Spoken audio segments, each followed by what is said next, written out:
আজকের পশ্চিমবঙ্গের টপ 4 খবর ২৬ আগস্ট ১ মিনিটে। মুখ্যমন্ত্রী মমতা বন্দ্যোপাধ্যায় বলেছেন, প্রধানমন্ত্রী মোদী আমাদের চোর বলেছেন, আমি তাঁর চেয়ারকে যেমন সম্মান করি তাকেও আমার সম্মান করা উচিত। ২ পশ্চিমবঙ্গের কলেজগুলিতে ভর্তির সংকট দেখা দিয়েছে, ছাত্র সংখ্যা হঠাৎ করেই কমে গেছে। ৩ পূর্ব মেদিনীপুরের খেজুরিতে একাধিক অস্বাভাবিক মৃত্যুর ঘটনায় সিআইডি তদন্তের নির্দেশ দিল কলকাতা হাইকোর্ট। ৪ কৃষ্ণনগরে বাড়ির ভিতরে এক তরুণীকে গুলি করে খুন, অভিযুক্ত প্রেমিক পলাতক।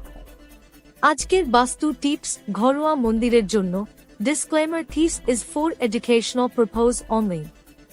বাড়ির মন্দির সবসময় উত্তর পূর্ব ঈশান কোণ দিকে রাখা শুভ। সেখানে পরিষ্কার পরিচ্ছন্নতা বজায় রাখলে সংসারে শান্তি ও সমৃদ্ধি আসে। আপনি প্রতিদিন রাত ৮টা পর্যন্ত এই খবরটি পাবেন। যদি আপনি এই খবর থেকে সন্তুষ্ট তাহলে সাবস্ক্রাইব করুন, শেয়ার করুন এবং এই ভিডিওটি লাইক করুন এবং পরবর্তী ভিডিওর জন্য অপেক্ষা করুন। যে কোনো পরামর্শ থাকলে কমেন্ট করুন। Facebook, Twitter, Instagram, YouTube, WhatsApp, Telegram, website এবং হিপিতে আমাদের অনুসরণ করুন। দেখার জন্য ধন্যবাদ। বাংলা নিউজ আপডেটে আপনাকে স্বাগতম। এটি আজ কি বাত বাংলার ইউনিট।